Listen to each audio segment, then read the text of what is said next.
ये खुद की बड़ी अद्भुत कथा है। केवल गिने चुने लोग ही समझ पाएंगे।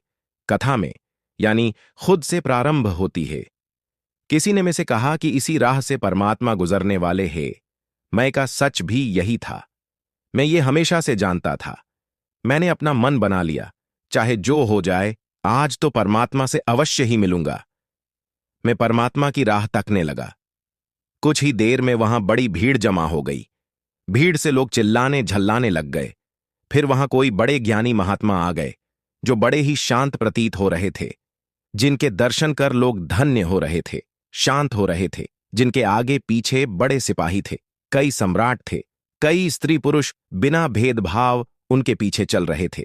हर कोई उनकी जय जयकार करने लगा तो उन्होंने जय जयकार से मना कर दिया।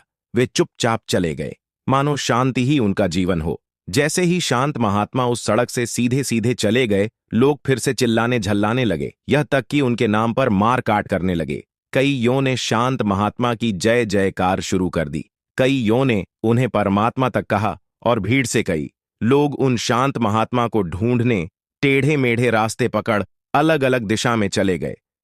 पर वो तो दिखा ही नहीं जिसे मैं देखने आया था। मैं अभी उस परमात्मा का रास्ता तक रहा था। मैं तो बस साक्षी था। कुछ ही देर में वहां फिर से बड़ी भीड़ जमा हो गई।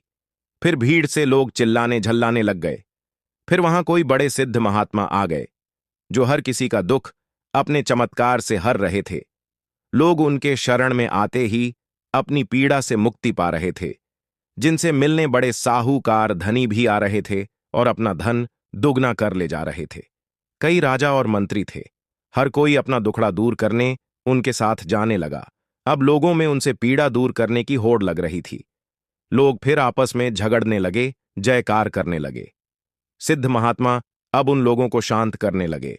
अपने सिद्ध से समझा समझा महात्मा थक गए और फिर अकेले ही सिद्ध वहीं छोड़ सीधे सीधे चले गए। उनके साथ कोई न गया। जैसे ही सिद्ध महात्मा उस सड़क से सीधे सीधे चले गए, लोग फिर से चिल्लाने झल्लाने लगे।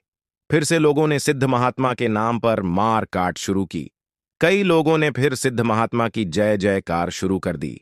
कई लोगों ने फिर सिद्ध महात्मा को ही परमात्मा कहा। भीड़ से कई लोग उन सिद्ध महात्मा को ढूंढने टेढ़े मेढ़े रास्ते पकड़ अलग अलग दिशा में चले गए। पर वो तो दिखा ही नहीं जिसे मैं देखने आया था। मैं अभी उस परमात्मा का रास्ता तक रहा था। मैं तो बस साक्षी था। ऐसे ही कई महात्मा आए गए। हर बार महात्मा समझाते रहे। कुछ न कुछ पीछे छोड़ महात्मा सीधे सीधे चले गए। कुछ ने किताब छोड़ी, कुछ ने चप्पल, कुछ ने माला, तो कुछ ने अपने वस्त्र। पर हर बार लोगों का चिल्लाना झल्लाना हुआ, मार काट चली। हर महात्मा के पीछे उन्हें ढूंढते लोग टेढ़े मेढ़े रास्ते पकड़ चले गए। मैं अभी उस परमात्मा का रास्ता तक रहा था। मैं तो बस साक्षी था। अब रात होने को ही थी। भीड़ हट चुकी थी। हर कोई जा चुका था। बस मैं ही अकेला रुका था उसे देखने। उस परमात्मा के इंतजार में अब मैं थक चुका था। पर मैं परमात्मा से मिले बिना मानने वाला नहीं था। मैंने गहरी सांस ली। पलक झपकने से पहले ही परमात्मा आ गया। मानो परमात्मा वहीं था। न कोई ताम झाम, न कोई शोरगुल, न कोई आगे न कोई पीछे। पर मैं कहाँ था? मैं तो कब का उल्टे रास्ते जा चुका था।